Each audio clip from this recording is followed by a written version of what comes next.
Hey, welcome back to my channel. This is Inex Joy, and I'm so glad to be here with you today. So today's reading, we are talking about or diving into the most recent past life you have had with your person.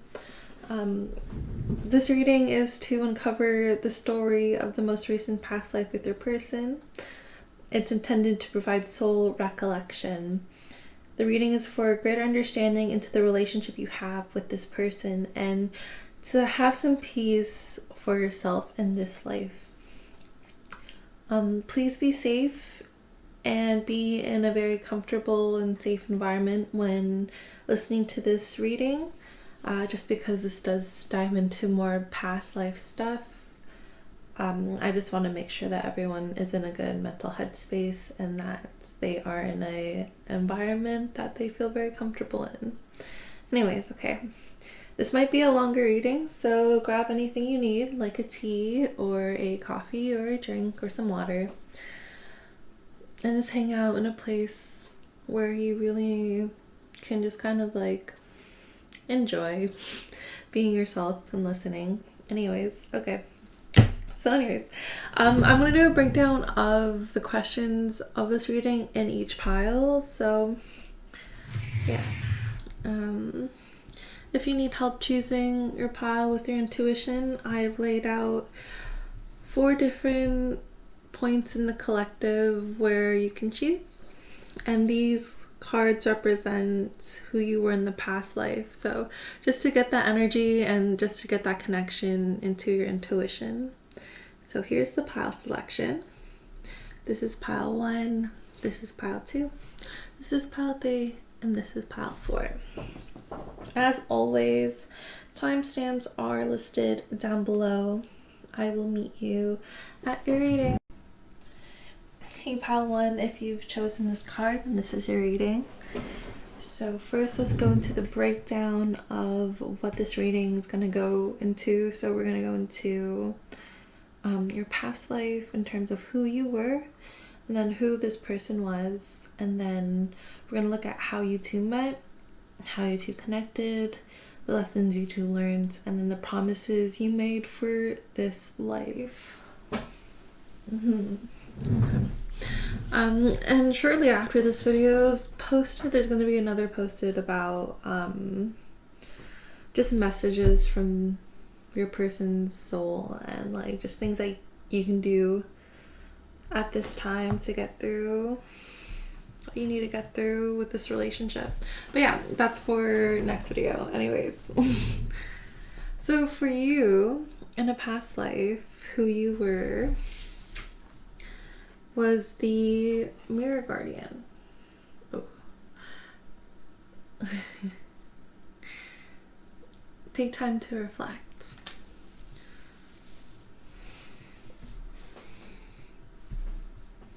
So in this lifetime, your mission was to really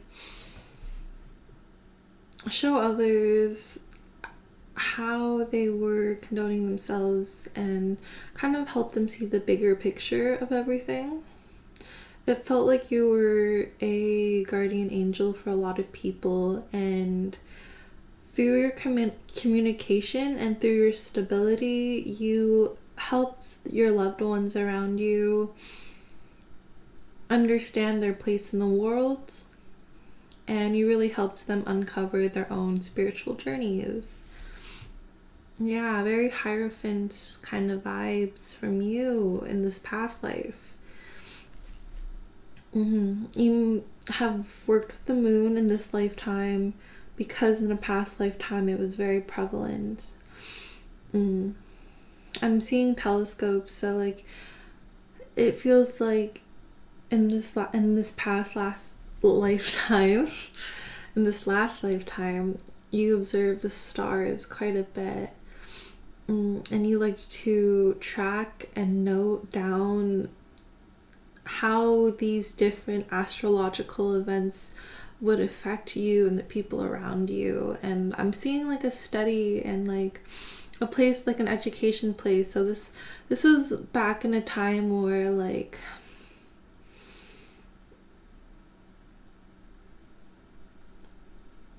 astrology and the study of stars was more personal and a lot more spiritual, you know.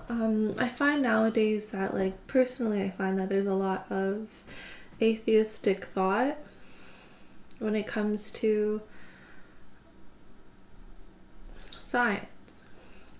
But in this lifetime, there wasn't. So, anyways, yeah. So, in this lifetime, there was very much a link between the spiritual and the scientific, and both are really to uncover the mysteries of the world and understanding your own place in it and how you can go about living. I find, but again, that's irrelevant. Who you were was someone who really knew how the world operated, and it felt like you were really sent to guide these people. I'm seeing, like,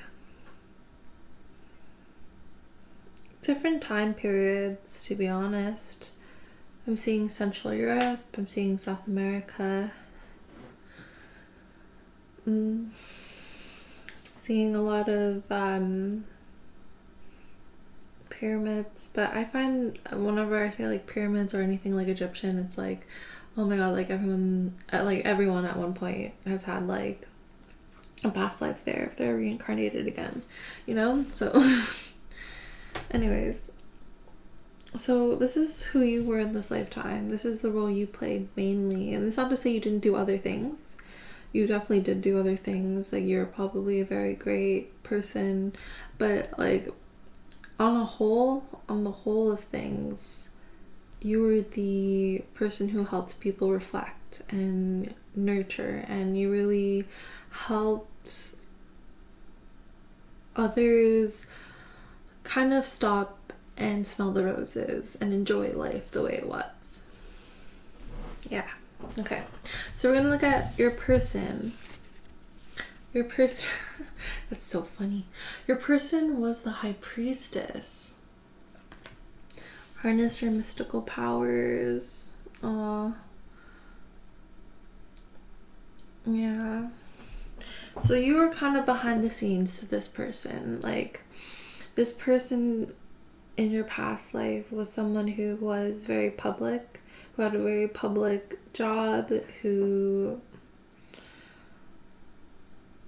was there to protect and serve, and through their gifts of being connected to the divine and to be connected with spirit, they use that to really protect others and to really maintain a safe and whole community, to provide guidance and support. And although this is the High Priestess, I'm feeling a very masculine-esque energy, and not to say that females can't be this or females aren't like this, or that there's different types of, like, characteristics assigned to genders. I'm not trying to, like, gender role anything. I'm just saying that there's, even though this is the High Priestess, it feels like there's a lot more of a masculine presence. But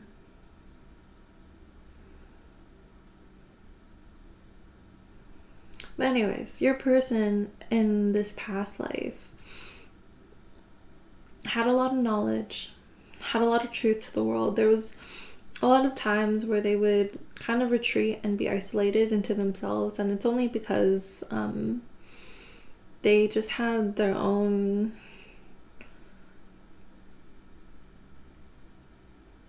existential crises that they did not want to put you through. And that kind of links through this lifetime too. Like, your person may be someone who is very deep, very spiritual, they may not show that side all the time. They might be very structured, very conservative on the outside, but within they have a lot of depth in terms of what they're thinking about life and what their own thoughts about life are, but they feel very constricted to share those thoughts with others, and it feels like they're more someone who connects with other people on an activity-based level than an intellectual base, and that they rather reserve that intellectual space for very close people like yourself. Just like not all the time, because understandably they don't want to emotionally burden you with their problems, but like they will engage in like thoughtful, provoking conversations with you. But in regards to the more dreadful existential conversations, they do quite keep that to themselves, and they quite like to retreat in their own little like prowess whenever that happens, just so that they can kind of uncover and just like get to know themselves more. But it feels like that might have been you as well. You reflected back to them that kind of knowledge, and that, like I said earlier, you felt like the high priestess, which is interesting. So it's really fitting that like your counterpart was the high priestess. So it's really nice to see that both of you could really enjoy this energy, whereas the difference is that they use their, again, divine connection outwardly to help people, whereas you were someone who kind of kept it within and to your loved ones, and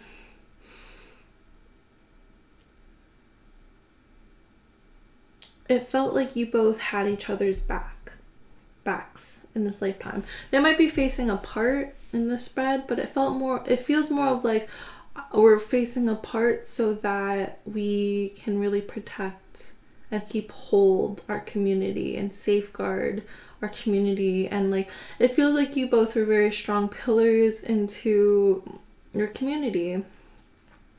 Both very highly regarded when it came to life questions and seeking advice, and people who guided others going through their existence in life.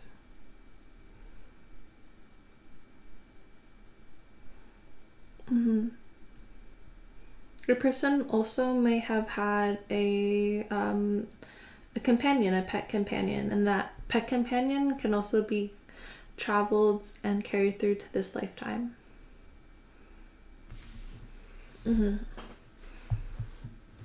Yeah. Okay. Both of you really wanted to like advance knowledge, and there was a very big stride towards getting to use the knowledge that you had and advance the knowledge that you had for the betterment of society as a whole.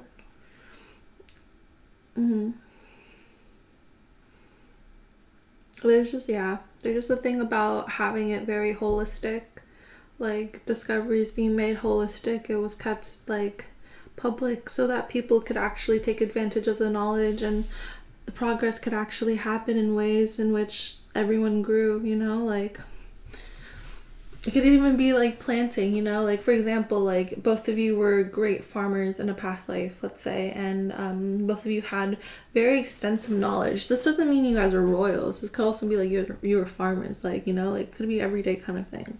And both of you cultivated a really great crop and gained the wisdom to do this year by year, and you wanted to share that with the rest of the community. Like that's how it kind of feels with you two. You two were members of the community who really invested in themselves for the betterment of all. Okay.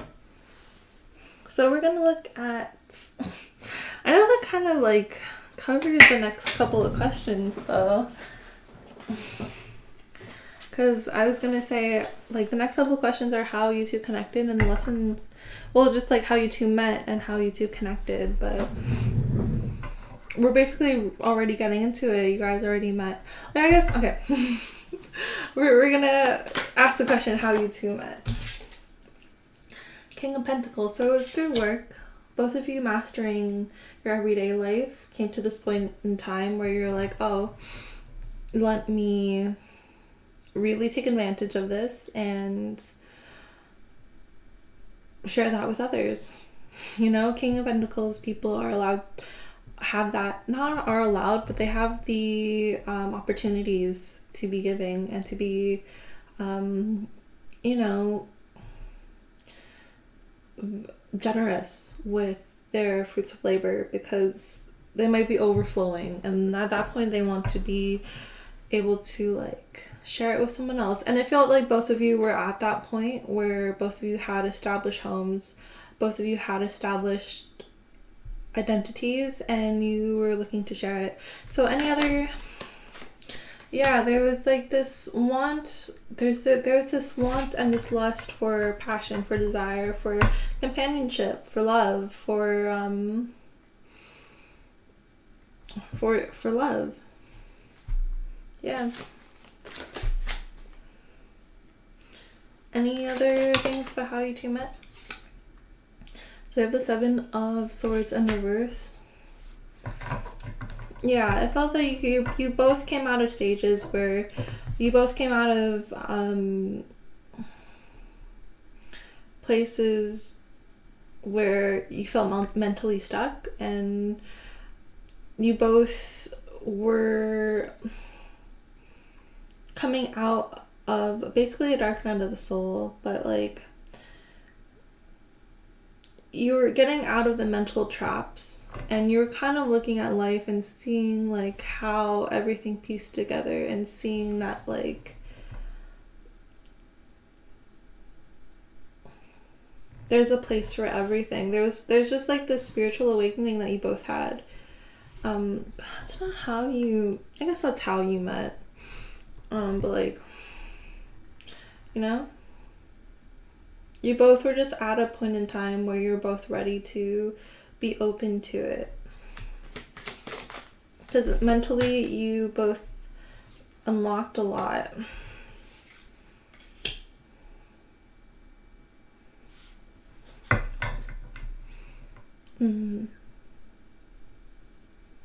You were at a crossroads, both emotionally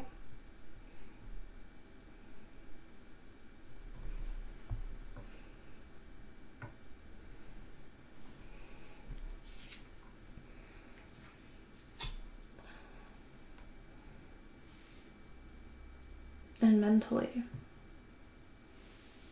And that's like the spiritual awakening that you went through, in terms of being able to understand that you can wield both swords, and you can be both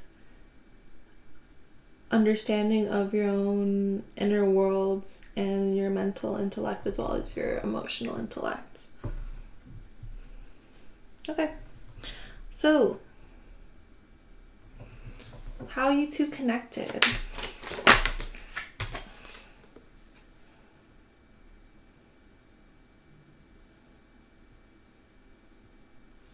Well, I technically already said that you both connected through like your love of education and community. But how did these two connect? Yeah, you both worked really hard. And here's the balancing. Here's the two again. So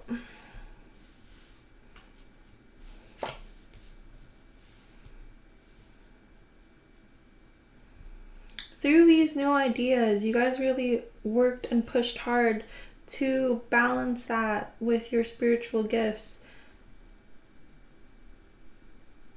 and your emotional passions in order, again, to like help the community. That's how you two connected.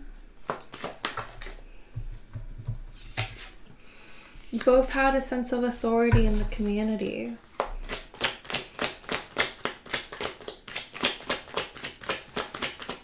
And you're balancing out how to really use this knowledge, and how to keep everyone sane, and how to keep your personal life sane without being burnt out.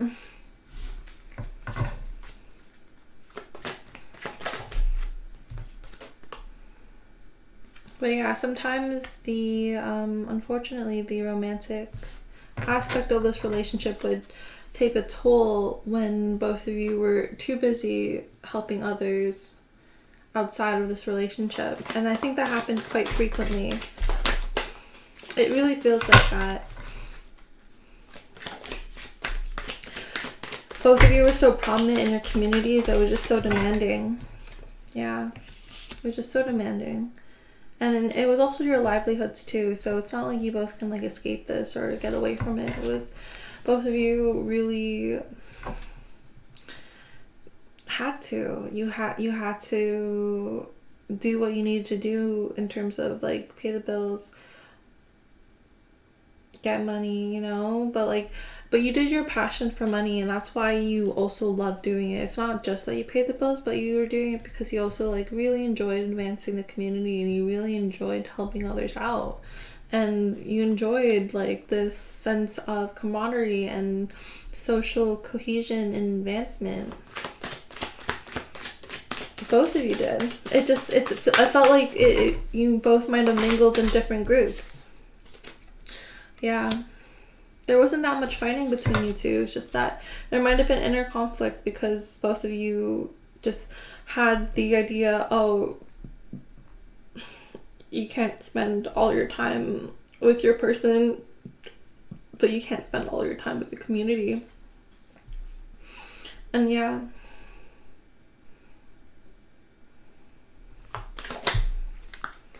And so your emotional needs, both of your emotional needs were neglected.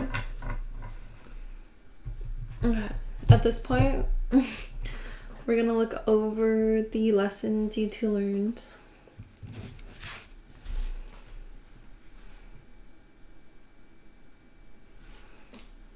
So, in terms of lessons you two learned, definitely more gets accomplished when everyone has a role to play.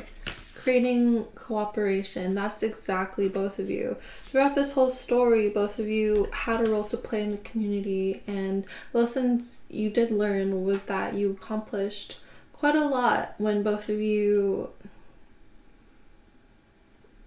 fulfilled your role in the community.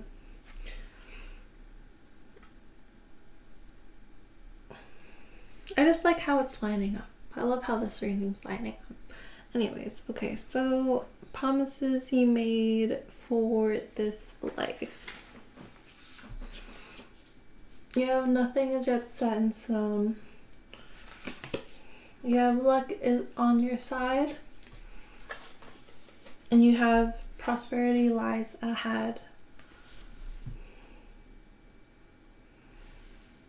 So when it comes to promises for this life, it's that both of you made the promise to come back together again and be able to enjoy and travel and choose. I think there's this big emphasis on choice. But regardless of what you choose, it will be in your best interests, and it feels like the promises you made to each other in this lifetime was that you would both be there for each other, to give each other a sense of security, a sense of stability, joy, passion, friendship. Be there for the emotional waves of life. Be there to mentally stimulate one another.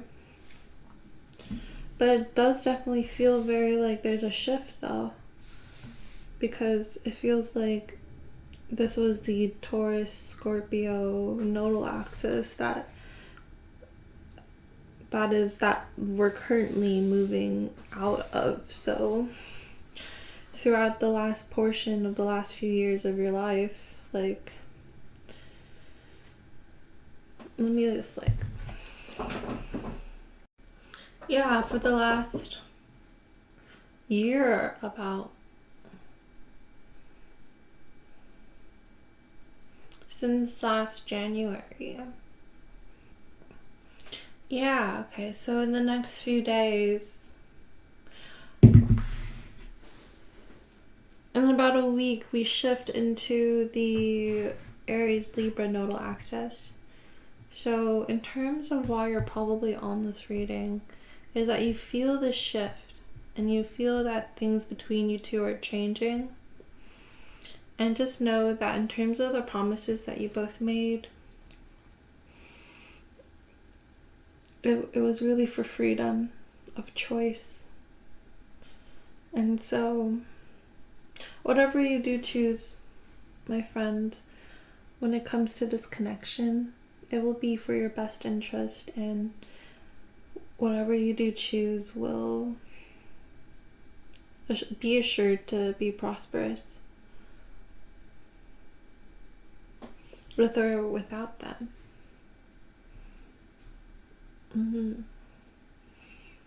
Because it feels like, if this was your past life, it feels like it played out very similarly in this life. And yeah, it is your choice. Since both of you had such a wonderful relationship together in the last life, and you did accomplish the lesson of being able to be a community member, it is again your choice to choose that in this life.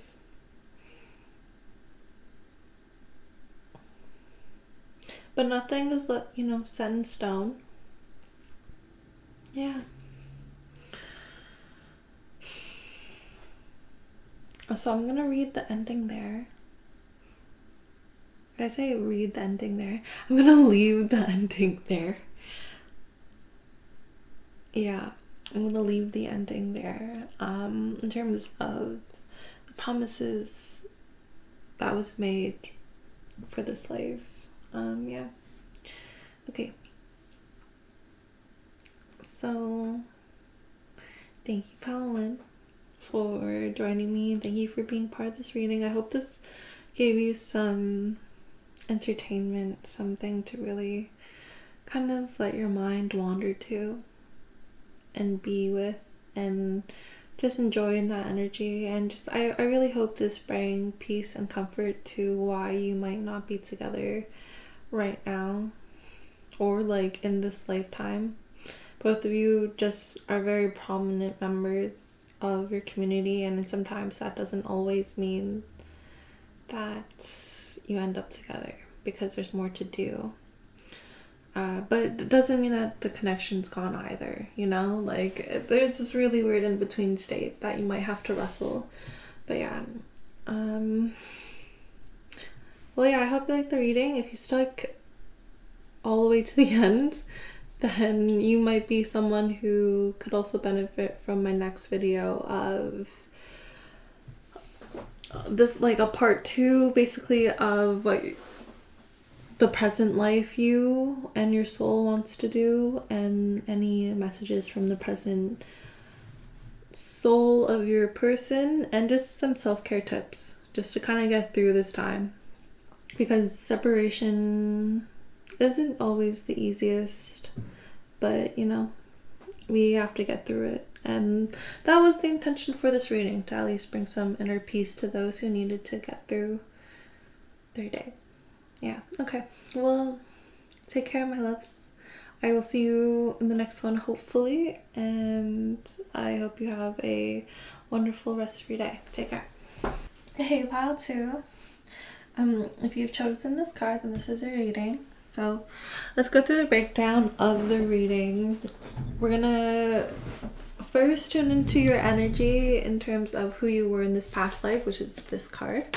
And then we're going to go into your person and who they were, and then how you two met, how you two connected, the lessons you two learned, as well as the promises you both made for this lifetime. Yeah. I was going to do a really long reading, but I decided to split this up into 2 parts. So the next part of this is going to be like what your present soul wants you to do. I haven't really put like a title yet, but that's basically like the gist. So it focuses more on yourself in this current reincarnation and what your soul would like you to do and how to self-care in regards to this relationship that you might have, because I know sometimes it's always like not the easiest to go through soul relationships, and sometimes there are separation phases that we may experience with your person, and that's sometimes really hard, especially with this Venus retrograde coming up. So like I just want to make sure everyone has like someone to get through it with, especially to have spirit, divine source to get through it with. Yeah, okay. Enough of me blabbing. Let's get into your reading. Who you were in your past life was the Shields Maiden. Big plans and focus. So you were a warrior. I'm getting the image of Kim Kardashian because I just watched the Kardashians. And it was like, I got the image of when she was given like a Japanese samurai wooden block, and she's been going through a really hard time, and she felt like not strong within herself, but like that symbol like image of the samurai block really helped her gain strength of being that warrior, being that person who really takes on a lot, who thinks about others, who protects others, for like at the cost of themselves, really. It's a very selfless, very noble, very generous and compassionate role to play. And it felt like you were someone who, you did it for love. You did it because you cared and loved a lot of your community members and people in your life. And so you wanted to make sure that you were the defense, you were the line, you were the soldier they could rely on whenever they needed protection. And it came with a lot of battle scars. It came with a lot of knowledge, a lot of wisdom. You gained a lot of emotional strength, a lot of stability, and there's this sense of carrying over to now, even now. Like, you might not be a warrior in the traditional sense of having to fight in combat, but every day having to fight different, like the public when it comes to comments or shaming or trolls, or like you might be an influencer, so you have to deal with a lot of online harassment, even public harassment. Like you might be someone who has been bullied because of the internet, and it's made you tougher, made you stronger, made you someone who wanted to protect those and your loved ones who might go through the same thing. You know, like there's very much a sense of presence within you, a strong warrior presence within you, and it's given you a lot of knowledge. It's given you a lot of backing. It's given you a lot of strength. Being a warrior has given you a lot of strength, no duh. Sorry. Me just talking to myself. But yeah, like it has given you a lot of strength, because there's just a strength in your sense of purpose. You know, there was like a connection you had, an intertwining you had with life now, because you had a duty, an obligation, a purpose to live by protecting your loved ones. You definitely felt like you were in the role that you needed to play this lifetime, and yeah, it's carried over to your current lifetime. But yeah, in this past lifetime of yours, that's the most recent, that's who you were. Okay, let's look into who your person was. Guardian angel, you are not alone. I think that's a beautiful complementary aspect that your person had to you, because your person was your guardian angel. And for some of you in this past life, this person wasn't always with you. It felt like they might have been your comrade in battle. They might have been someone who was very dear to you, because all I'm feeling is this wave of immense pain and sadness and heartbreak and isolation and loss. And like, it feels like this person, your person, might not be around anymore in this lifetime either. And if that is so, my condolences. I wish you so much love and peace and support, and just know that they are present with you at this time, because they came again in this reading and want to say hello.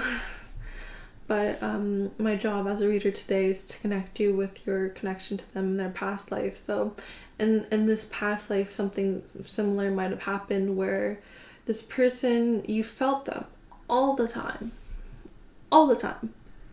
You were never alone, all the time. But physically, you couldn't see them. They weren't with you. They might have passed tragically in their younger years. But they never left. They never left your side. Never. And it feels kind of like that's what gave you also a sense of purpose. Maybe it feels like in your past life, because you couldn't protect this person, you became the protector, and your identity really involved planning and focusing on being present so that you can protect your loved ones, so that this would never happen again.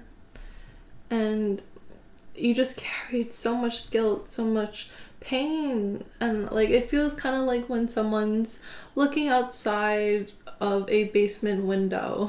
You know, it's a very much like an isolating, wanting to be free, guilt-ridden energy of, oh, I must protect others because I couldn't do it for this person. Yeah. But your person in this past life was your guardian angel, was there to remind you that you were not alone, and to give you purpose and to give you reason. They were your muse. They were your reason. They were your energy for life, basically. They got you up in the morning. They soothed you when you were sad. You were alone, but you never felt alone. You know? Like, I'm alone, but I'm not lonely kind of feeling. Because you always had this person with you, whether you knew it or not.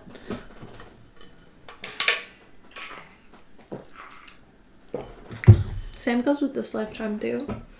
If your loved one has passed on, then just know that they tried to send you signals and try to communicate in ways that you will listen. That's not always the easiest, but whatever strikes the chord and emotionally gets you, just know that's their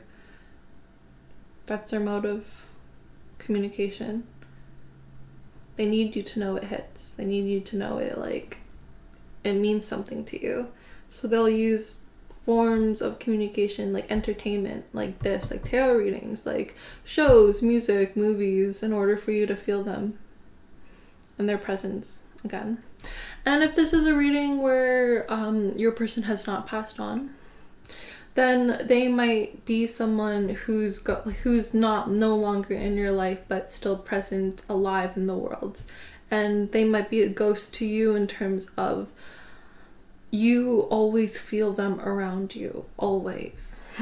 Like, always.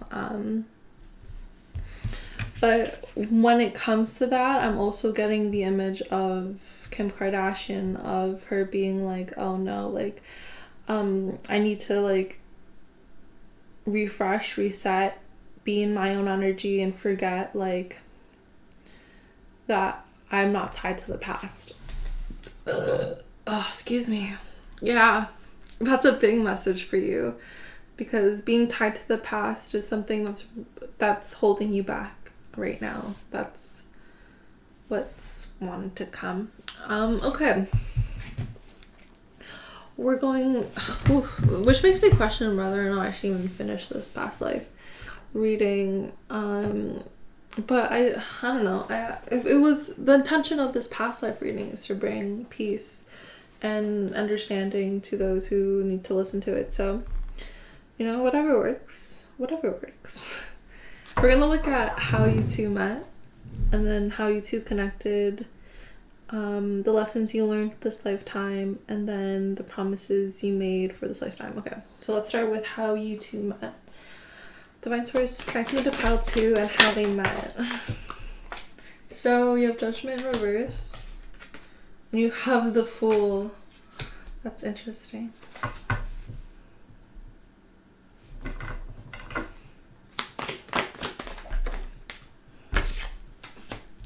Temperance. Oh. And the Emperor. So this was like a fated connection. This was 100% fated. Like, you were meant to meet this person. Last lifetime, this lifetime, all lifetimes, meant to meet this person. They're a part of your destiny. This is all major arcana cards. Like, all of them. And they're big parts of the arcana too. Like, the Fool is like insane to get, because it was such a new beginning for you and this person to meet. When you first met this person, it was a fated meeting. There was something that you weren't paying attention to, they weren't paying attention to. There was a lack of judgment on both parties, and that's why you two came together to meet. There was the universe was like, oh, you're not gonna listen to me? Here's a person for you to listen to. Basically. So they kind of, like, the universe sprouted you into this new beginning with this person. And it was to really learn to be balanced. Was really learn to be, like, both grounded and flowing. It was to develop harmony and spiritual growth and emotional intelligence for both of you, and a sense of authoritarianism, of willpower, of strength, in terms of how you two met.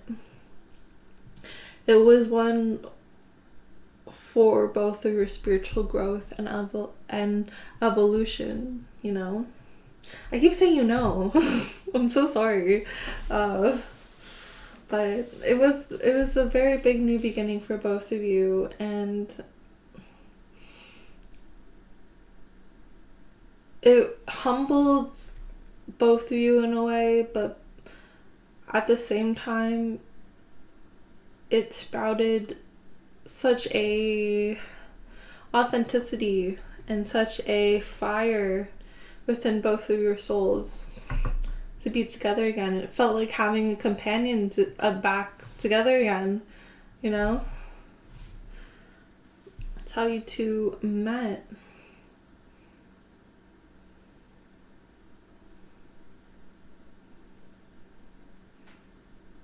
Yeah.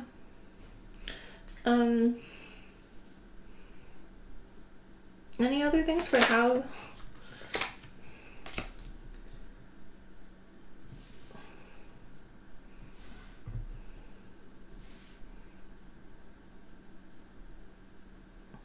You're both searching for identities in terms of how you two met.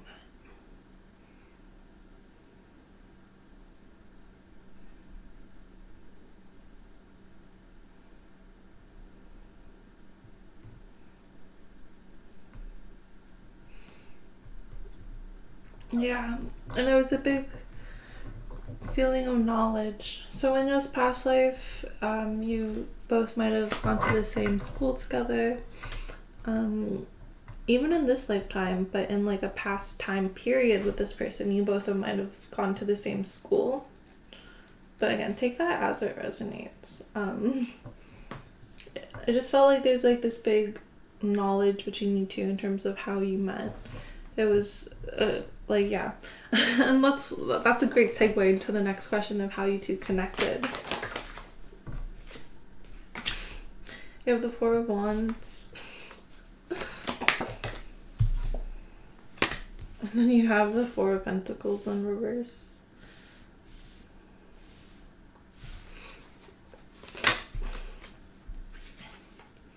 Then you have the Ten of Pentacles in reverse.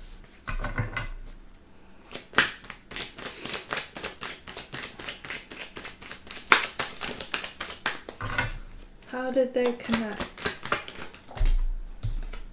And then Knight of Pentacles in reverse.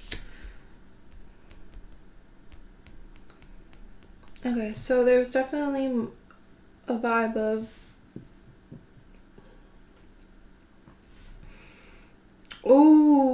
that's interesting. Okay, so I'm seeing a story. I'm seeing a story of this YouTuber that I really like. So she had this person. Her and this person were closeted, but they loved each other. And so they planned one day to go meet at the wishing well to go elope. But when the YouTuber that I really liked got there, her parents were there and basically like shamed the YouTuber and took their daughter away from this YouTuber to never see them and have this relationship thrive, because the parents were very conservative, very homophobic people. Not to say that if you're conservative, you're homophobic. It was just like they were very homophobic and they happened to be. Anyways. And that's how it played out in this lifetime with this person. So when it came to you and this person, and especially if this is an LGBTQ plus connection, or shall I say 2S LGBTQ plus connection, then it went like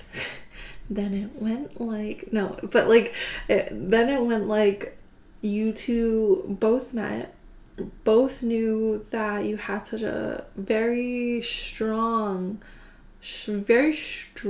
connection to each other. Like again, you both felt the fatedness of it. You've both felt like this was meant to happen, and you both knew that you were each other's person. But there's this sense of not being able to be together, like a Romeo Juliet kind of scenario of because there's no financial support, because there's no financial backing, because the home, because the parents, because the community doesn't allow for this relationship to happen, it didn't happen. And I think that's such a painful thing about love, is that love can be, happening in different ways, different times, different people, different places. It happens all the time, everywhere, every day, in every way. But through societal expectations and rulings, not all loves are allowed to be expressed, for good or for bad. There are some good reasons why some people can't love each other. Pedophilia is not good. I'm very happy society wise that we've moved forward and that doesn't exist. But for things like for 2S LGBTQ plus relationships, like there's been such a struggle for the allowance of that. And in this time period, it was also very taboo, and it was not approved by the family, unfortunately. That's a weird way in terms of answering the question of how you two connected, because that's not really how you two connected. All I got in terms of how you two connected was your love of learning, and for the sake of you both knew that this was a very fated connection, it feels like how you two connected was the fact that both of you had an inner desire and inner knowing to understand yourself on a deeper level. And so like you both were lying to yourselves when it came to who you were societally. And it feels like after getting this whole spread, this feels like my queer community, you know, like what up, like hey, I'm really glad to have this pile because it's, to me personally, being pan represents a time period where I couldn't have existed, and apparently like neither could you, and so like neither could this love per se. Like it felt like both of you went through societal expectations and loved in a societal way until you were thrown into each other's lives. And once both of you met each other, it was like instant connection. This is my love. This is it. Kind of, it was a whirlwind. Like it basically flipped your world upside down to really understand and like really take hold of your life and not just go by it through what other people tell you. Because love is love, you know, love is love. And society needs to catch up. If society can catch up and, you know, finally be disgusted by the age gap differences and by adults and children not being like a thing, then society can also catch up and just, you know, allow and understand that there's more love than just heteronormative love. You know, there is more love than just heteronormative love. And yeah, that is the reason why both of you connected so intensely, so passionately. I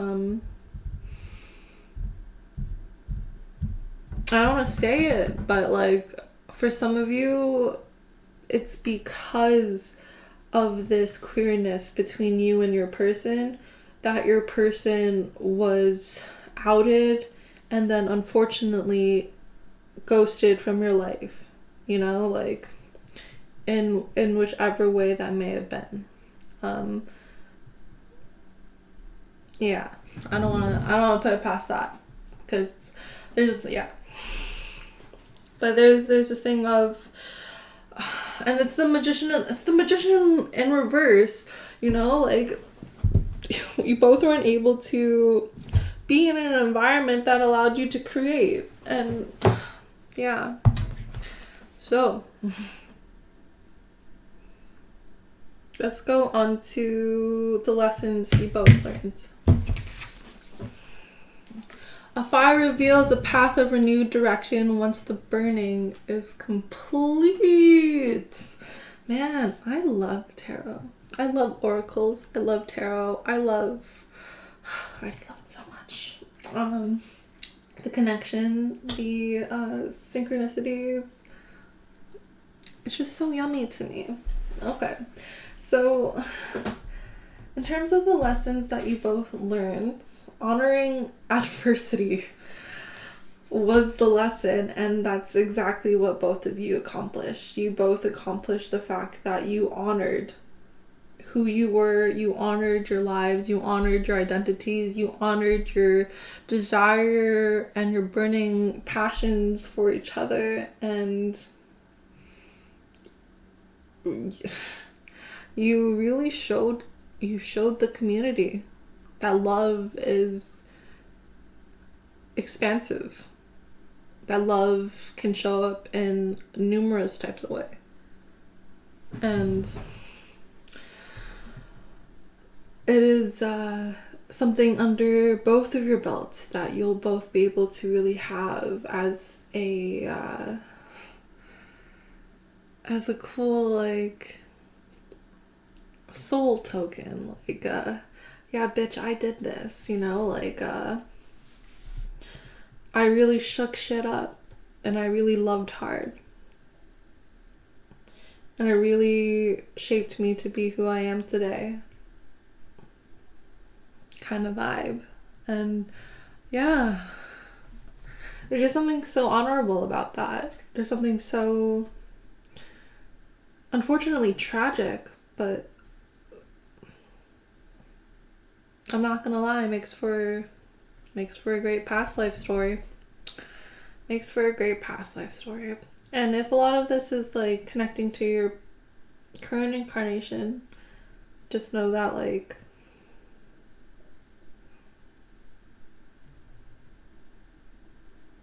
it was supposed to remind you, and also to hopefully bring you a peace of mind knowing that there's so much more support and so much community that accepts you for who you are, regardless of your immediacy and the environment around you and what they say. There's a larger support of people who will accept you just as you are and love you just as you are.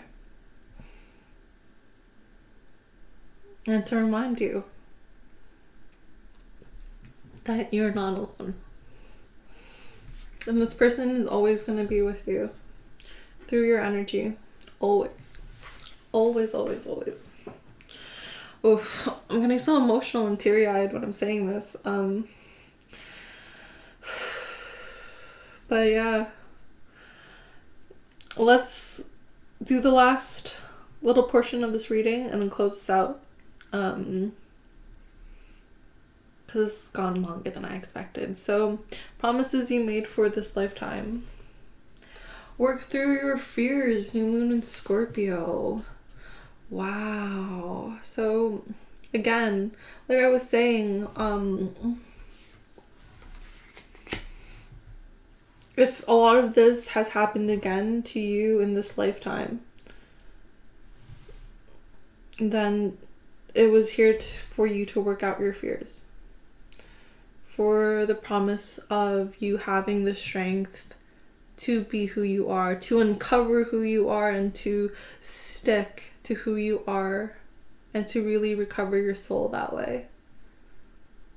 And experience the life that you've always wanted to experience. Without this fear holding with you back. You know, having the courage to be yourself is something that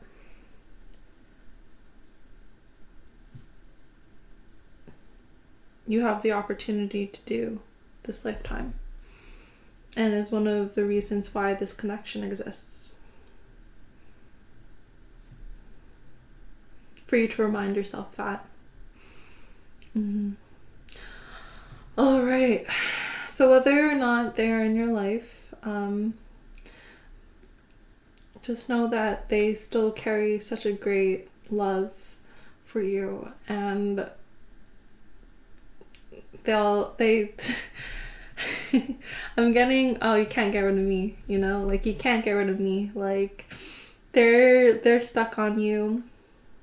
You and them will always have a intertwiningness of souls where you'll support each other in a healthy way, you know, like obviously it's a choice for you both to reincarnate and to have this come up, but and for you to work through it. The choice comes from you working through it or not, you know. But yeah, like just know that this person will always be in your life, whether they are there physically or not, and that they love you very, very much, and they want to give you forehead kisses and hugs. Lots of hugs. Yeah. Okay. Well, I really hope this helps. My battery just died. Literally just died when I said that. So I'm gonna have like a photo of the end plastered here. Thank you so much for listening. Thank you for being here with me, letting me read for you and letting me tap into your energy. I hope this helped and gave you some peace and some room to breathe and understand why this connection exists. Yeah. If you like this video, please like, comment down below if it resonated, subscribe if you like to, and I hope to see you in the next one. Take care. Hey, pile 3. I hope you're doing well today. So today we're going into the question of the most recent past life with your person, and this card was put so that you can intuitively choose who you were in this past life, and you can connect with your intuition strongly in terms of who you were in this past life. And yeah, so usually past lives do carry over to present life, and I didn't say this in the last 2 videos, but I should have. But regardless, you'll know this is your pile if this sounds like your present life, kind of like some of the things that you've gone through, like some of the lessons you learned, or in terms of who you are as a person, some of the core values that you've retained. Yeah. So anyways, let's do a breakdown of the reading. So we're gonna obviously go through who you were, and then we're gonna go through who your person was, how you two met, how you two connected, the lessons you two learned, and then the promises you made for this life. I'm also gonna have another reading that follows this, that goes through like just your present soul and any messages your present soul wants to give you in regards to this connection especially. But yeah, that will be out within the week. So let's get into your reading and go through your past life with your person, or your most recent past life with your person. Okay, so who you were in this past life was the Oracle. Wait for important information. Wow. I feel that. Oh, and it matches my spread so well. It's so beautiful. So this is definitely my spiritual pile. This is obviously my spiritual pile. This is the pile that's more tuned in, more tapped into the divine. The ones that are into astrology, into numerology, into tarot readings, into authenticity and self-discovery, into existentialism and beauty and love and environmentalism and social activism, and like being the best version of themselves and on their highest timeline, whatever you want to call it. This is my pile that and this is going to be interesting because I'm going to be talking both in your present life and your past life form, because it feels like this pile is very intertwined. Both of like the energies are intertwined. So in your past life there was much a devotion to a faith, to a spiritual practice, and it feels like in this lifetime it carries over, and there was routines, and I'm just seeing this image of this really beautiful like living room where there's a lot of pillows, this gorgeous carpet, and it overlooks like a city horizon with the sun. So it felt like you were someone who currently also can be someone who lives in the city. In your past life, you lived in a community that was more metropolitan, more bustling, more thriving, like a city, and you provided important information for everyday people, especially when it regarded their love life, their career, their spiritual practices. Like other than just spiritual practices that a high priestess would be known for, this oracle has the ability to also do everyday things. And so you have the ability to do everyday things. So you have the ability to extend your practice not only to spiritual beings, but for everyday people, so that they can get through life a little bit easier. Like you might have used traditional scents and aromatherapy and herbs and cooking into this practice for you to transfer that knowledge over to your clients. Like you'd give them recipes and practices for them to do so that they can get through whatever question or situation they were trying to resolve when working with you. Yeah, you might, I don't know why I keep getting this, but this is for some of you. It's not going to be for all of you, but I don't know why I keep getting that you might be from Romanian descent. That it was just really distracting, but that really wants to come up. Yeah, you also might wear a lot of hoodies nowadays. You like to probably cover up your head. You might be into headdresses, but your spiritual practice in your past life involved opening and being a channel. So whenever you could really protect that or keep that to yourself, or to really like keep that space to yourself, you would period. You would put on a headdress. You'd put on a just clothing that would really cover up the top of your heads, especially when you were out in public. So in this past life, again, you were very much a you were very much a person who people went to for life problems, I guess. Like, I want to say kind of like a consultant, but like a life coach. There you go, a life coach. A life coach is probably the most accurate career path, I'm gonna say, that's other than the straight up being a fortune teller, that's most resemblant to this life and this current modern way of dealing with things. Anyways, yeah, so in your past life you were very much a life coach kind of person to other people in your community, and you loved it. I'm here for it. Anything else?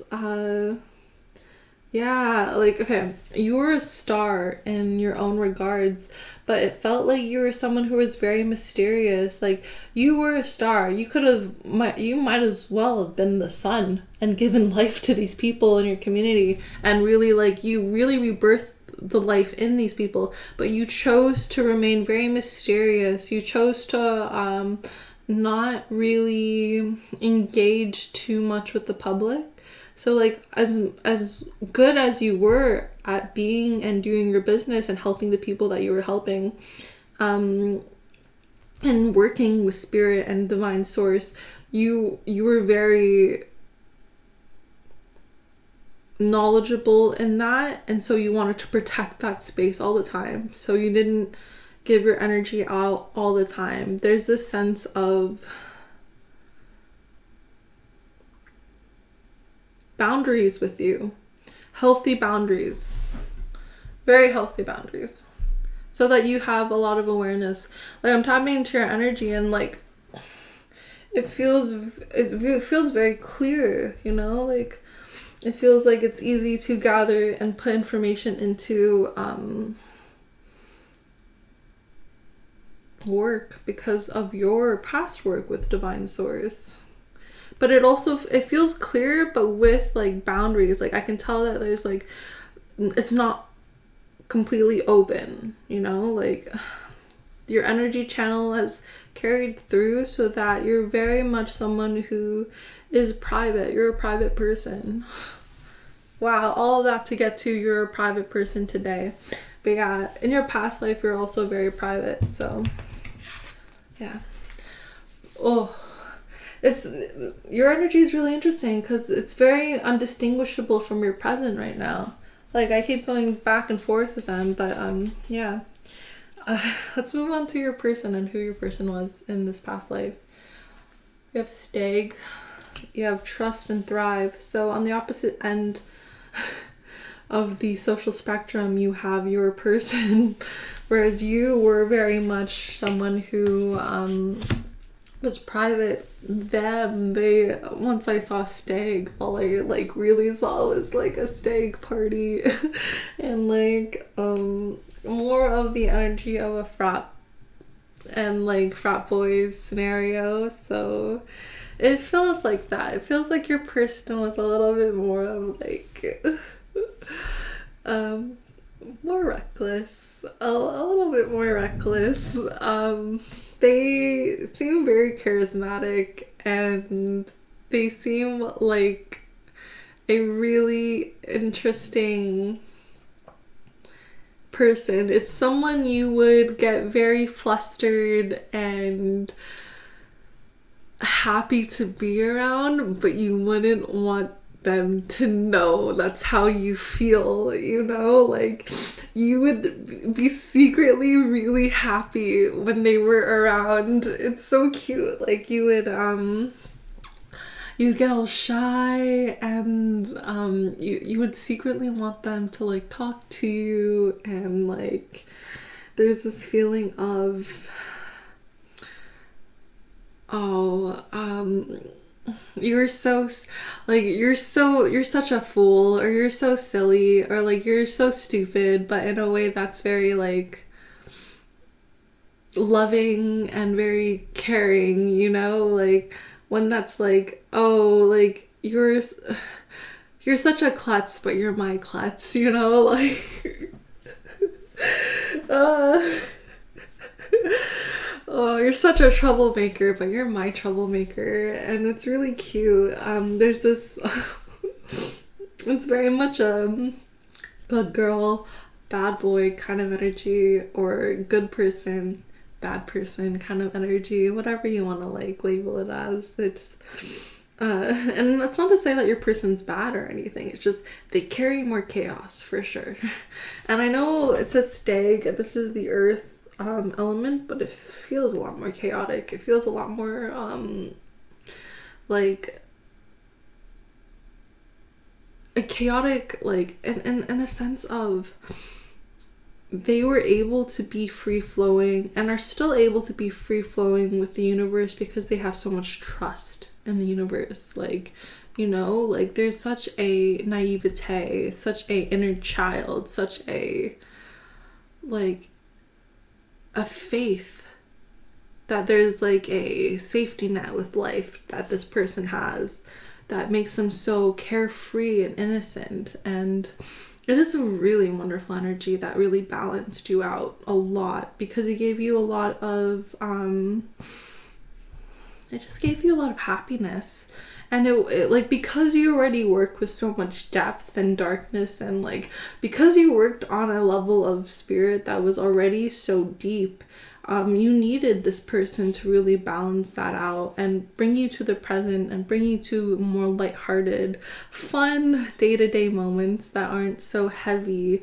Like this person feels like a breath of fresh air, whereas you like in this the air element feels heavy and musky, and like that like there's further knowledge in the air element. This one feels like it's new.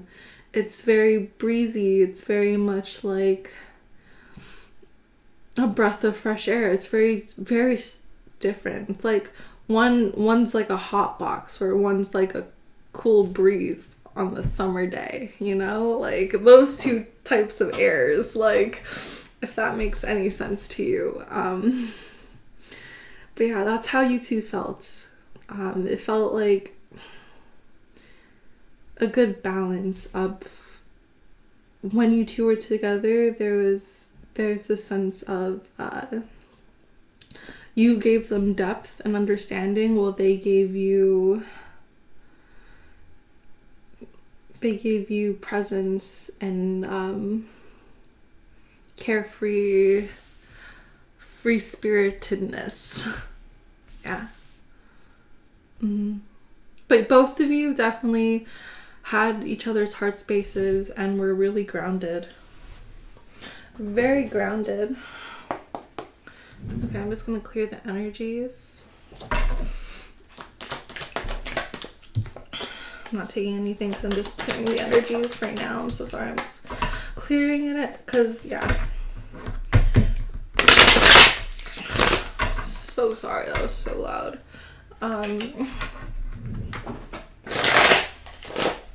Okay, so we're gonna move on because we've just been talking about your relationship for the last 15 minutes. It's really nice. It's a really beautiful energy to be in. I'm not gonna lie. It's very light, very fresh, but with like soul, like very with depth. Like I don't know. You two.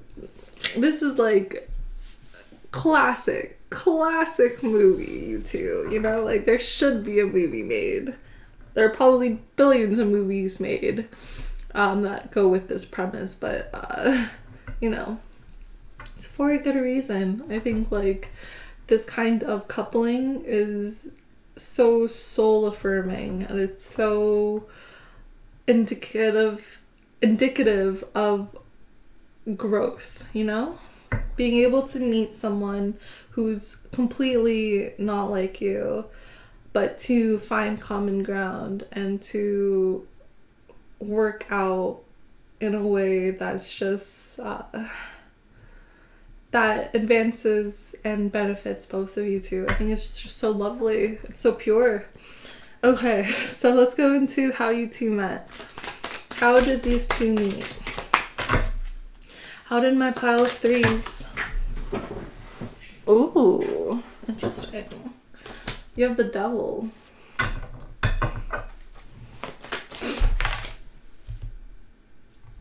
You have death.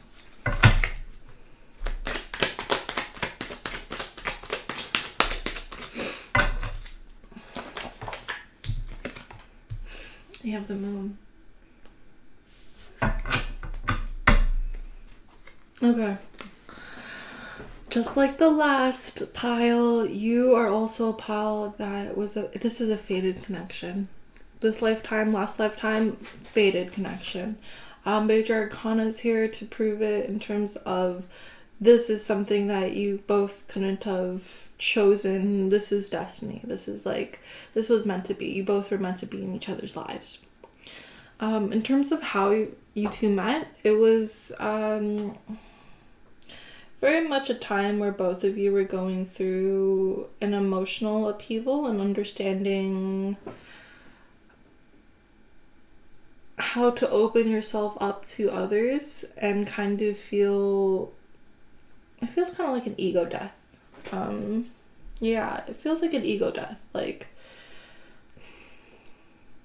there's a lot of choices that both of you could make and understand that both of you could make, but there's a sense that both of you have such a joie de vivre. Both of you have such a trust in life as well, that you were both just like, okay, let me go along with the choice that most aligns with my belief, my spirit, my God, my goddess, my deity, my, you know, whatever spiritual path that both of you were on. Like, you both very much were aligned with it, and we're just so open to it, and you were ready. Yeah, and I'm getting that song, like, are you, like, am I ready? Da-na-na. I don't know the actual song, but like I hear it on shorts all the time. But yeah, it's like, it basically just says, are you ready? Like, am I good enough? Are you ready? Am I good enough? And this is such a cute energy, like, because it reminds me of my partner, and I love my partner. So it feels like both of you were just at a time where you both were ready. You both were at a stage where it was like, I'm done playing games. I'm done trying to entertain people that I don't really care about. Like, I want something real. I want true love. I want something more than just lust. I want to be able to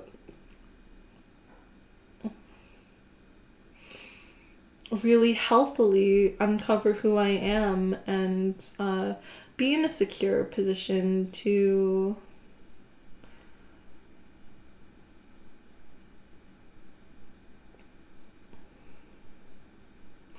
understand the depths of my soul and understand the more human sides of my life, the more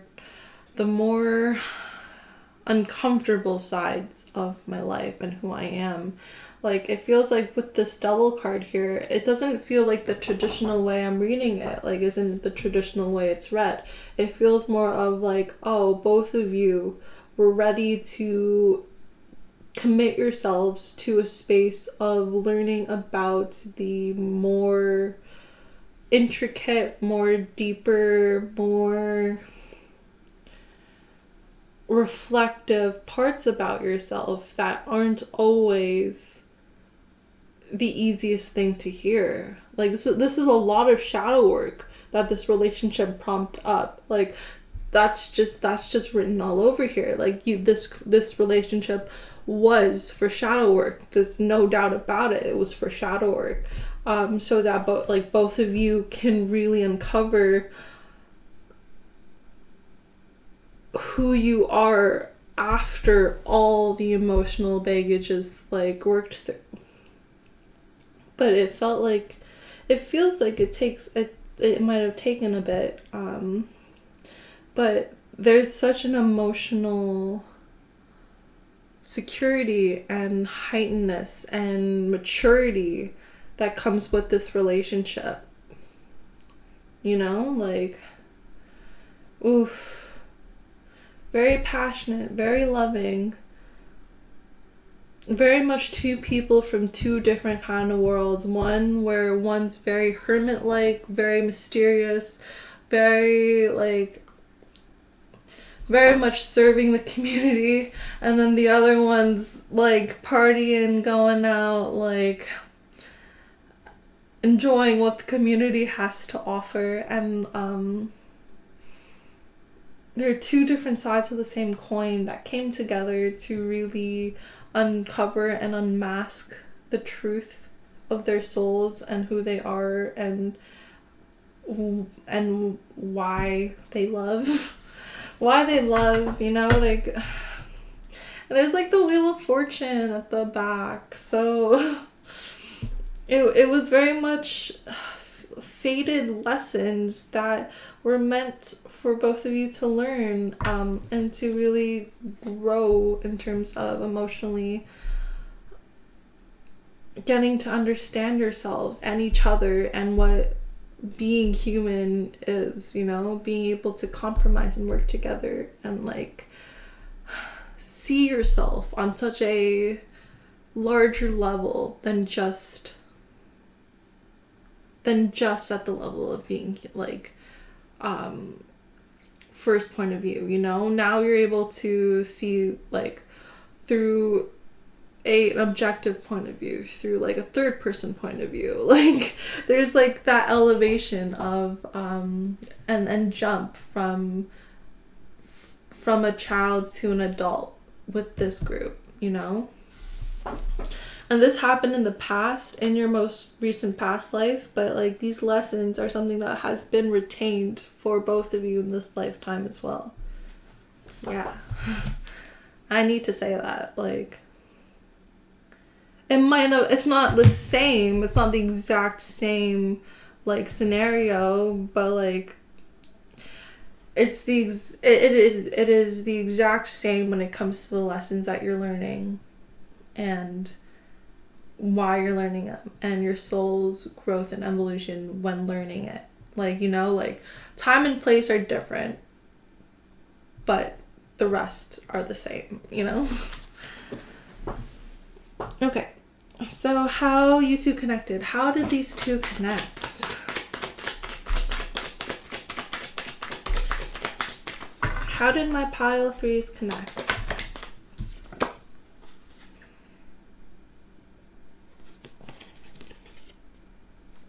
Yeah. Both of you worked really hard for this. Both of you really saved for this. Oh, I didn't even notice that was all flipped. It's a lot flipped. Okay.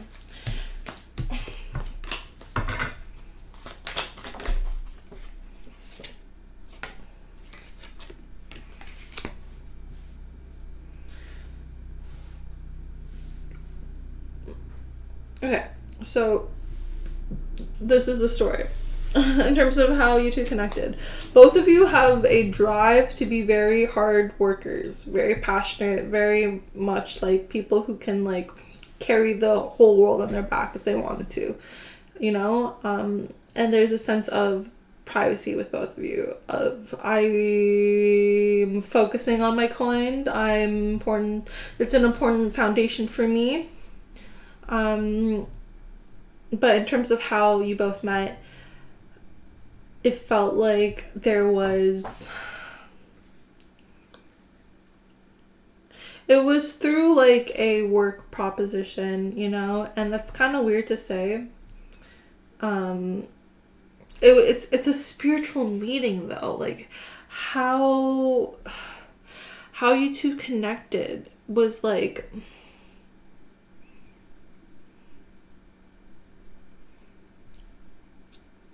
was through the willingness to work hard and attain more.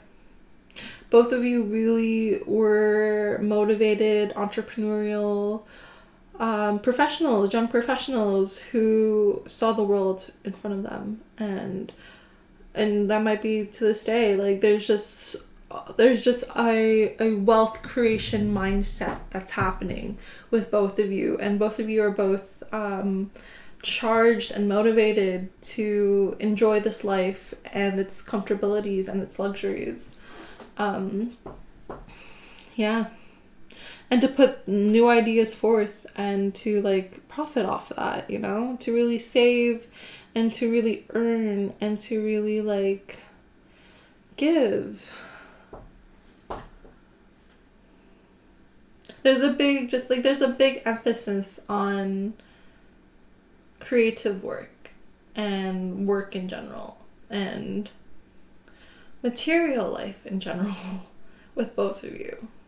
Like, working hard for a comfortable material life, one that affords you more opportunities. There you go. That's what it is. That's how you both connected. You're both very ambitious. Okay. Wow, this one's a lot longer than the last two, but that's okay. Let's look at the lessons you two learned. Uncovering confidence. Uncovering confidence is something that's a lesson that you both learned in this lifetime. I am the missing piece that completes the puzzle of the universe. So yeah, it felt like through this connection, both of you learned individually. It didn't feel like one influenced the other. It felt like both of you were support roles in your own movies, you know? Like, let's say there were two movies playing. One where you were the main character, and there's the other that your person's the main character.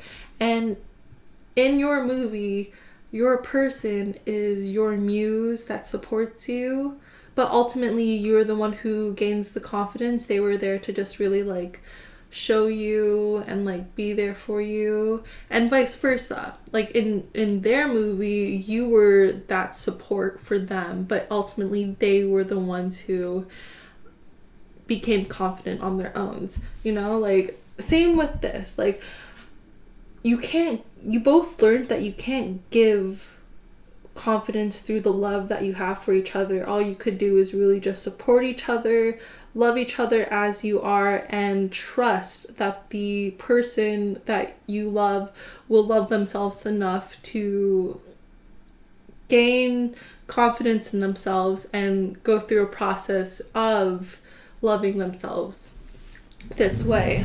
My camera just died, so let me just... Yeah, okay.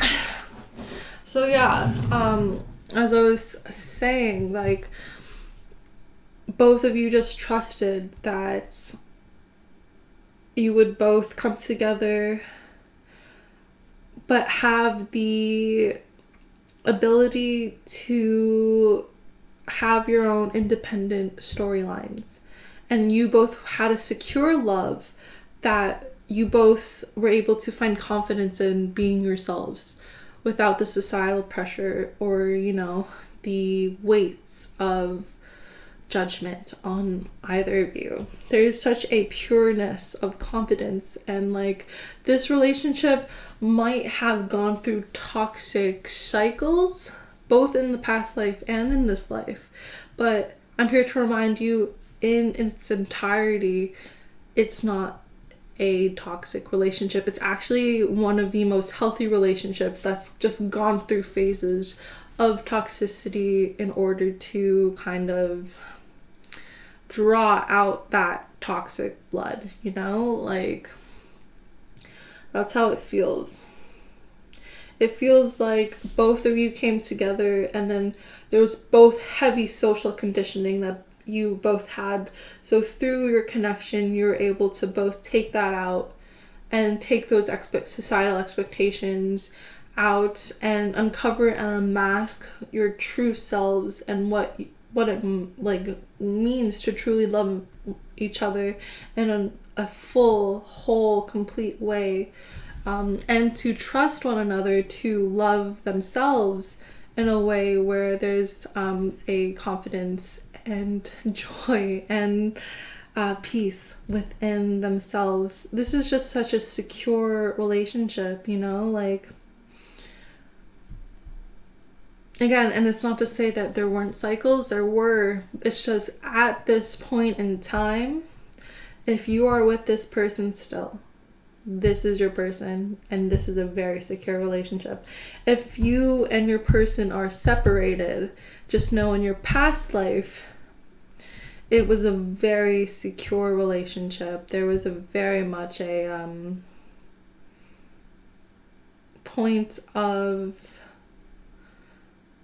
healthy relationship status for it to be a relationship the way it is, and it was there so that both of you can uncover confidence. So if you are both separated at this point in time, know that it's for both your own good, and know that it's because there's the lesson of uncovering confidence, and you're in the stage of being able to not be codependent with this person. And that's the bigger lesson of this. Like, uncovering confidence, sure, is one layer of this, but like when in regards to this relationship, the other underlying layer is the release of codependency. Because this relationship doesn't work under codependent scenarios, and every time it comes into a place of codependence, it tears apart, and that's why there's separation. But if you guys are together, then that means you've both gone through enough to really understand who you both are and have the confidence to be your true selves with each other, which is really beautiful to see. Ooh, interesting. Okay, so the next and final question we're going to look at is promises you made for this life. And you have emotions are running high.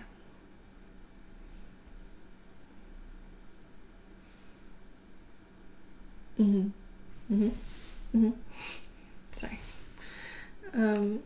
But yeah, you have emotions that are running high, supermoon. So in terms of the promises you made for this life, definitely for excitement and passion. The promises you made to each other is to, again, go and work through the emotional stability aspects, for the hard work of understanding the depths of your soul, and to do the shadow work so that there's this emotional maturity. There's the promise that you made is the same one. It's the promise to fulfill this out of being able to come to a place of emotional maturity, and it's basically a promise of coming to the self and being support systems so that the other person can really truly realize who they are, and to have that space and support to be who they are and to uncover who they are. And that's just so beautiful. That's so beautiful. It's so rare to have people like that and to be in a position where it's possible to live the way you want to live. Yeah. And achieve the success that both of you want to achieve. Yeah, so the promises you made were, again, to trigger emotional insecurities, sure, but to also trigger those insecurities so that you would gain strength in terms of handling them, and to become emotionally mature so that you can handle any amounts and stress that comes your way. Yeah. So whatever comes at either of your lives, you'll both be able to take it now, knowing that you've gone through the ringer with each other. Okay, I'm gonna leave it there. This one's a little longer than the others, but that's okay. There's just a lot to go through, and I'm not gonna lie, I really enjoyed this energy because it definitely reminded me of me and my partner a lot. So I really hope this helps in terms of who this person is to you, and any questions you have in terms of their most recent past life with you. Yeah. Okay, so I'm gonna leave it there. I hope that you enjoyed this. I hope this resonated. I hope you have a wonderful rest of your day. Please like this if you liked it. Comment down below. I love listening to any stories or any comments that I read. And subscribe if you feel like it. Yeah, okay. See you in the next one. Bye. Hey, pile 4, if you've chosen this card and this is your reading. So this card represents who you were in the past life. But before we get into it, let's just do a little intro. So hi, I missed you, pile 4s. It's nice to see you. So today in this reading, we are doing a past life reading of your connection with your person in the most recent past life. So whoever you had on your mind, either when you were like clicking on this video or when you listened to the intro or even now or during the reading, is the person that this video is about and your relationship that you have with them. Yeah, so I wanted to make this video because I personally believe that there's just like a strong connection that we carry over in our reincarnations, and sometimes it's kind of hard to go through different emotions and different relationship struggles, and there's not always a clear answer for that, and sometimes we need support and guidance, especially when it comes to the divine. And now that the divine can kind of speak through us through other people and have that be a more open channel, I think it's really great to have something like this, because I personally have benefited from so many of the other beautiful tarot readers out there who have put their work for free on this platform and have just kind of helped me process and go through a lot of my soul connections. And so yeah, I just want to do a favor and give this back to the community. Without further ado, let's get into your reading. So again, like I said earlier, this is going to be the card that looks at who you are, and then we're going to look at another card that looks at who your person is. We're going to go through the question afterwards of how you two met and how you two connected, and then we're going to look at how we're going to look at the lessons you two learned and then the promises you made for this lifetime. So okay, in the past life you were a white witch, be the light. It feels very pagan-y, very pagan-y. I'm getting the image of one of my favorite readers, probably have watched her videos if you've watched my videos. Not to say that we have the same videos, but like more of like, oh my god, like if you're into tarot, you've probably have already heard of her, because she's so amazing and so prominent and so beautiful, and shares her gifts so generously with the community. But yeah, this is giving me very esoteric vibes, very much like, hey, like very modern witchy vibes, you know? And I think it's really a beautiful energy to be in, because it's very natural, very earthy, very much like an earth warrior, someone that works with the elements of who works with the elements of the earth, and who really thrives in natural settings. You might have been a druid in this life as well, if you don't identify with being a witch. You could have been a druid, depending on, again, who you were at that time, and the class you were in. And I'm not going to get too specific into that, because this is a general reading. But for the majority of you, there is this feeling of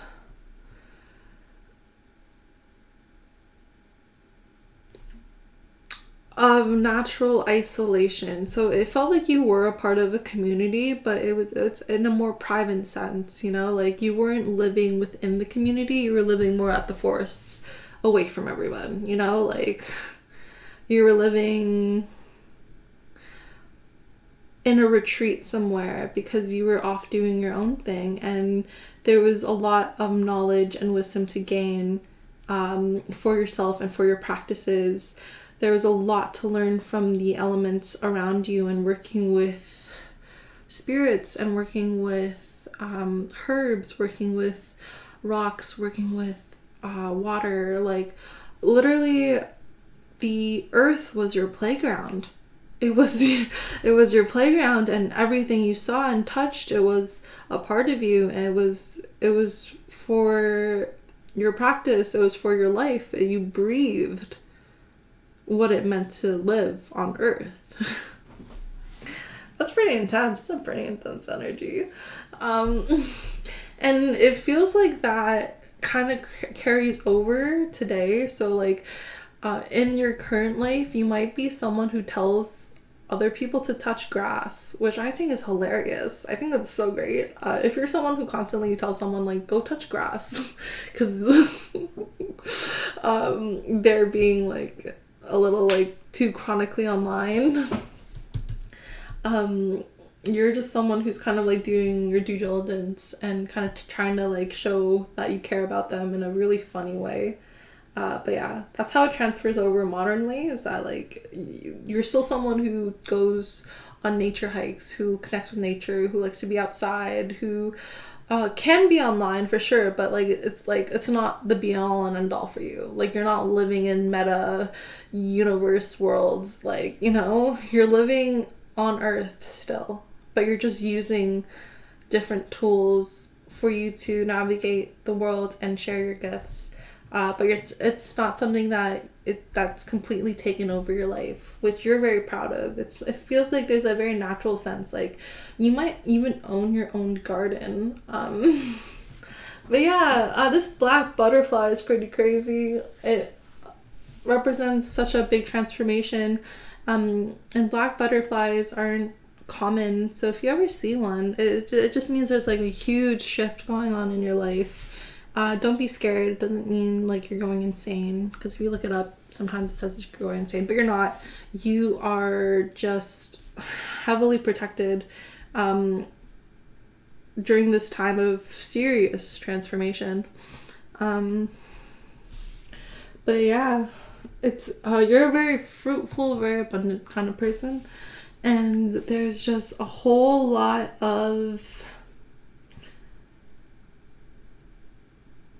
witchy energy vibes to you, druidic, natural, higher learning vibes. You learned from the earth. Like, your greatest teacher was the earth. It was yourself, but like, you know, like it was because of the earth. Like,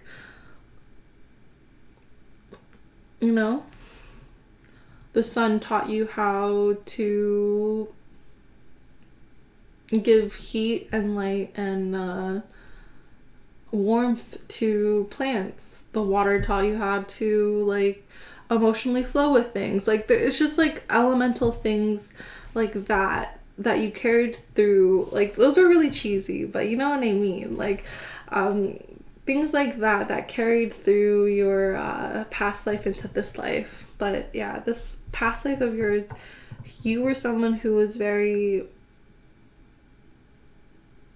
naturally gifted and gifted with the elements of nature, especially. Yeah, again, isolated, more like you had a community, but you were like more private and you weren't living within the community. You were living by yourself. And yeah, that's the biggest thing that I'm getting, I'm not gonna lie. So let's move on to your person. Lady, enjoy growth and reap rewards. So see why you like this person. This person basically like this person was Mother Earth embodiment. Like, if you studied Mother Earth and if you were like a natural witch who like really worked with the elements, this person was the element, you know? Like, this person was your muse. Like, this person, like, you had such a huge crush on this person, such an admiration, such a reverence for this person. Pretty sure am I saying reverence in the right way? Let me just double check that. Yeah, reverence, deep respect. You had a deep respect for this person because they were the embodiment of what you loved, what you studied, what you were here to do. It feels like they were actually part of the community though. Like, although you were isolated, they weren't. They were a part of the town. How I'm seeing it is that like you lived in like a more of a foresty area, like a cabin in the woods kind of thing, and they lived within the town central. And how you two would meet is that you would go into town for supplies, and they would supply it to you. You know, they in this past life are the lady, very much like the Empress. Enjoy growth and reap rewards. So this person really exuded a luxurious, abundant energy, and it was so respectable in your eyes. Like, this person worked every day and sold the fruits of their labor, you know, and you were there just being like, wow, like I'm so enamored by their presence and their life and their passion for life and what they do and how they do it, you know. Like, let's say you're a social activist who's also an environmentalist, and you went to and you still have to go buy food, you know? So you went to a grocer, and this grocer was someone who was supportive of social activism and very supportive of environmental causes. So they had like reusable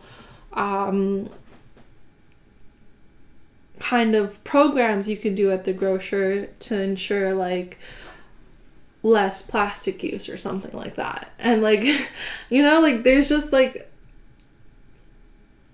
that kind of relationship. Like, you both had the same ideals, the same values, the same morals. Both of you had lives that were the same, and it just feels like this person was living it, and then you were kind of like watching them live it, but you were doing it in a more private sense, and they were doing it in a more public sense of how they wanted to like live within these natural, very Mother Earthly kind of morals.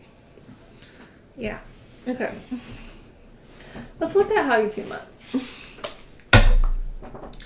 Alright, Divine Spirit / Source, please connect me to pile 4 and how they met.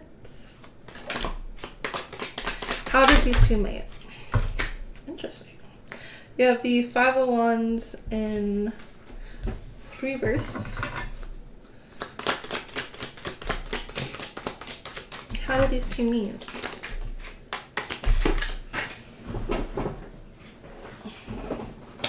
Nine of Pentacles and the Page of Wands in reverse. So it was very much like a business setting. Again, like I said earlier, it was... I already answered this question, but like, okay. Like I said earlier, you two met by like you needing supplies and her being able to supply it, you know, like, and this person might not be her. I'm only saying her because in the image, there's a very, and even in the energy, there's a very feminine vibe, very much a, like Mother Earth, like this is Empress, like this is Mother, you know, like, so yeah, your person, even if they weren't a women identifying person, they had such strong like energy of the divine feminine. And so like they were able to, again, be very generous and share their fruits of their labor. And they were, I saw 4 for 4 on the clock, so they were someone who was very angelic in your eyes. And they were just someone who you met through supplies, like literally supply run. It wasn't romantic. It wasn't passionate. There was like, it was very amicable. It was very much like, oh, I need something. Let me go to the market. I don't want to go to the market. There's going to be too many people. Oh, but I need this anyways. Let's go. You got there and bam. Bam, you meet the love of your life. But I don't know. It could also be like a really good friend to you. This person doesn't have to be a lover. This also can be like, I'm also getting a really great friend, a mentor, or a really or a best friend. So, you know, you get there and bam. There's just a lot of love. There's you get there and there's a lot of admiration, a lot of like respect, and a lot of love. Like you can't help it. Like you see them and you're like, bam, like this person has my heart. You have one conversation with them and you're like, this is like my person. This is like my soul family. Like I know this person, like, you know? So that's how you met. So how did you two connect?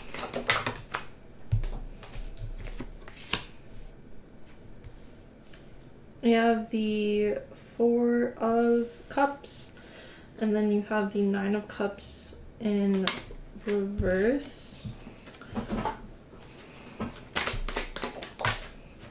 Then you have the Ace of Swords.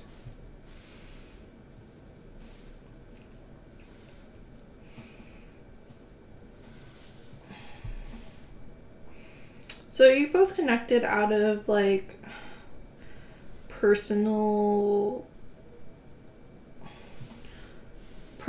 pains as well as new beginnings,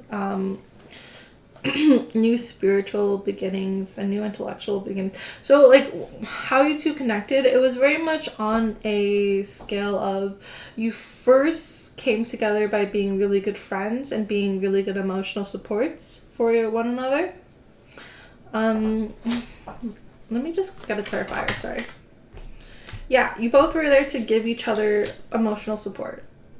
Clear as day. Emotional support, resources as well. Like at first it might have been like, oh, she would slip you an extra apple, or like she would slip you an extra piece of bread, or like, you know what I mean, like or you would tip her $20 more whenever you'd see them, like but like, yeah, like that's how you two connected at first. It was, you both had a very strong like liking to each other, but it was very much still on a emotional and financial basis. There wasn't like a strong connection there yet. There was just like, oh, like I see them and I really like them, let me be like extra nice to them. And then later on, through those conversations and transactions, through those like business transactions, so small, like every week you'd go see them, you'd bring up a conversation, you'd bring up a new topic, you'd bring up like something deeper, and you'd carry the conversation over. And like that's how you two connected, was through those small meetings, and then building it into a deeper and deeper and deeper conversation where every time you saw each other, it was this really new, refreshing, and exciting connection to look forward to every week. Yeah, how else do they connect? Man, this story is really good. Okay. Yeah, it came to a point where one of you two wanted to offer the other the emotional verbal affirmations of, hey, yeah, like I like you. Like I really enjoy your company, I enjoy our relationship, I want to take it to the next level. I want to have a family with you. But it feels like this person might not have the same ideals as you. They wanted to travel the world where you wanted to have a family, or vice versa. You wanted to travel the world and they wanted to have a family.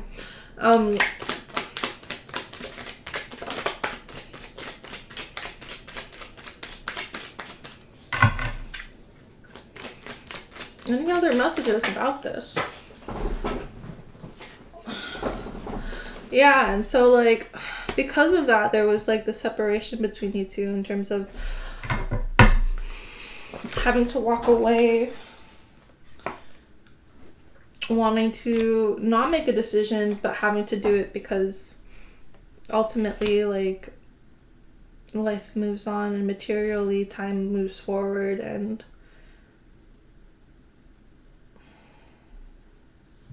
yeah.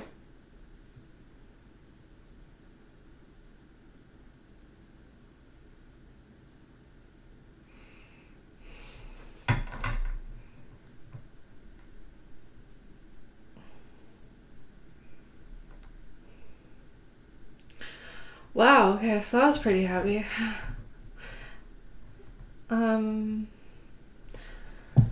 Yeah, time moved pretty forward with you two. So that's how you two connected. Unfortunately, didn't seem like it worked out in this lifetime, but that's okay. There were lessons that you both learned, and there are actually multiple lessons that you both learned, and yeah.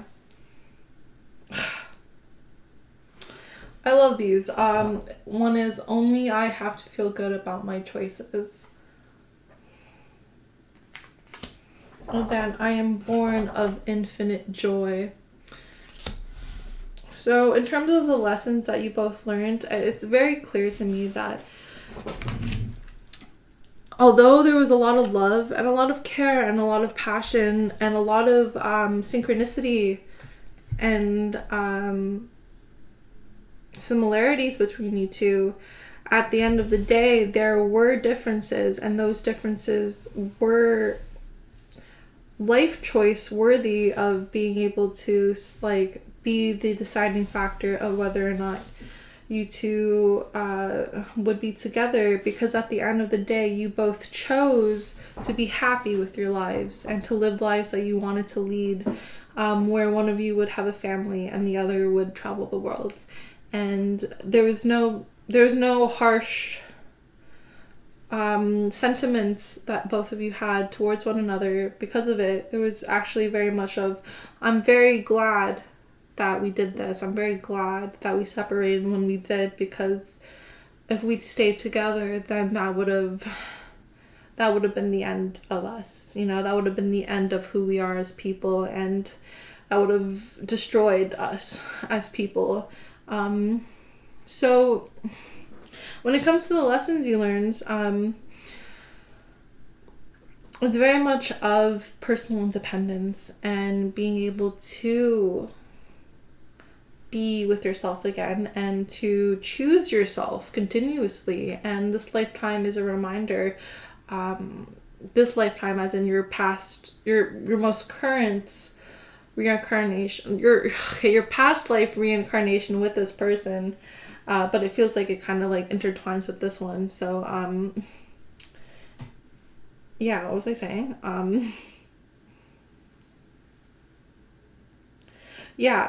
The lessons that you both learned were there so that you could really connect back to yourself. And this relationship was here to really connect you back to yourself and help you understand that love isn't always a priority with another person. Love can also be a priority of the self and what the self wants. And you only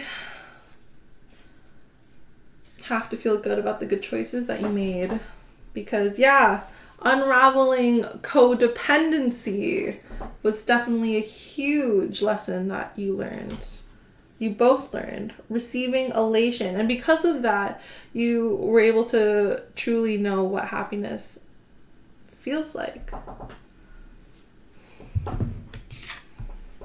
Okay, and the last card, the promises you made for this lifetime. So you have the answers you need are coming, full moon in Gemini. So promises you made is the ability to trust yourself this lifetime.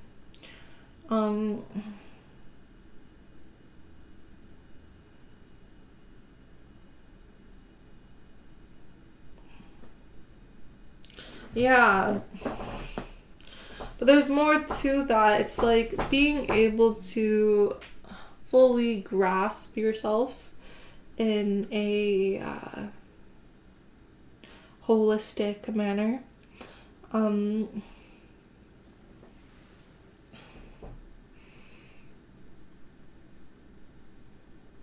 it feels like there's a lot more to your story. There's a lot more to your story. So the promise you made to yourself from your last life is to continue to uncover yourself and your identity and your authenticity, and to really know who you are, regardless of your connections, regardless of who you love, because your love for yourself is so strong. And you know that the love you had for this other person was also strong, but it's, at the end of the day, it didn't coincide with what your priorities were. So unfortunately there had to be the separation. And it could apply to this life too. You might not be together in this life because you both have different ideals and different wants out of life, and that's okay. It's just something that you promised yourself that you would learn to to unravel codependency again, and to keep yourself open to the possibilities. I'm gonna grab one last deck. And I haven't used this deck in a reading for a really long time, so I'm pretty excited. This is the Practical Witches Pocket Guide deck, and I'm pulling it out very spontaneously because of your past life, and I believe that this will help clarify the last card. So give me some clarifiers for promises that pile 4 made for this lifetime. Alright, clarifier for anything for pile 4, anything else. Okay, yeah, okay. Oh, you have a lot. You have a lot. You have everyday spell, love spell, altar spell, moon spell. Okay, the love spell is really important, so we're gonna put that last.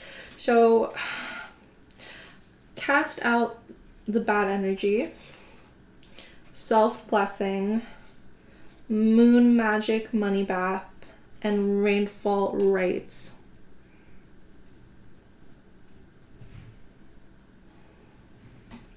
Oh, interesting. Here's an ancient way of casting out demons and bringing good tidings for your friendships and family. Buy a big bag of dried beans and invite all your friends over. In ancient times, many pagan people believed that beans contain evil spirits. This spell is ideally performed during an eclipse, when that which is hidden is revealed. Go somewhere high in elevation and give everyone a handful of beans. Start throwing them down one at a time, with each toss calling out whatever you want to kiss goodbye. A job, a bad relationship, whatever your personal demons may be. After you discarded all the discord from your life, you and your friends can celebrate the lifting of your burdens.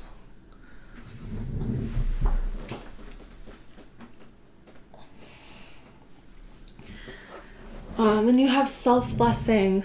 The time you take to restore yourself is precious. Perform a self-blessing every day. Take dried sage and aromatic lavender and tie it up in a muslin sack. Breathe in the aroma deeply 3 times. Beginning at the top of your head, the crown chakra, pass the pouch down to your feet, gently touching the other sacred chakras. Throat, solar plexus, stomach, pelvis. Then holding the bag of herbs over your heart, speak aloud. Gone are the sorrows, illnesses, and woes. Here wisdom and health begin to flow. My heart is whole, joy fills my soul. Blessed be me. Okay.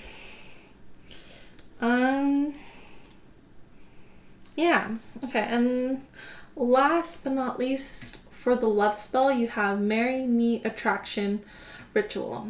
Try this surefire attraction spell. Take a man-shaped mandrake root, commonly available at herbalist and metaphysical shops, or any statue, photograph, or figure of a man or woman.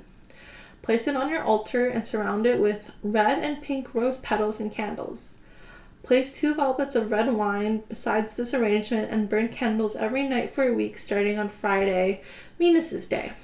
Sip from one of the goblets and recite, Merry stranger, friend of my heart, may we meet again. Hail, fair fellow, friend we well met. I share this wine and toast you as we merry meet and merry part and merry meet again. Yeah. Okay. So, all that to say that this relationship was really supposed to come together and break apart, but it was there for you to, again, understand yourself fully and to understand what you want out of life. And it really gave you a lot of companionship during the time of this past life. But just know it wasn't meant to be, unfortunately. And well, that's not to say that you won't find someone else or find other soulmates that are supposed to be in your life, It's coming. It'll come again. Just know that this particular one was meant to pass. Yeah. Okay. And I just saw 3223 after seeing 222, so like it was a mirroring energy that was there to bring out more aspects of yourself in harmonious relationships, you know? Yeah, okay. I'm gonna leave it there. It's been a long reading.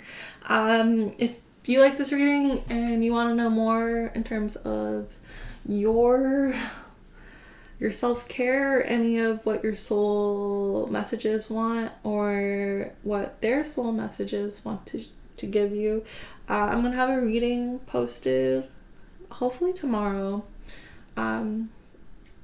But yeah, it should be on my channel if you want to go check that out.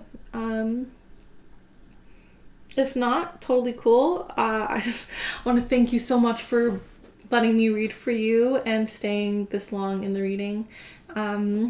Yeah, I hope you have a great day, night, or evening. Please comment down below if you like this reading. Like it, obviously, if you like the reading, again, but you don't have to. Subscribe if you feel like it, and I will see you in the next one. I hope you take care. Much love.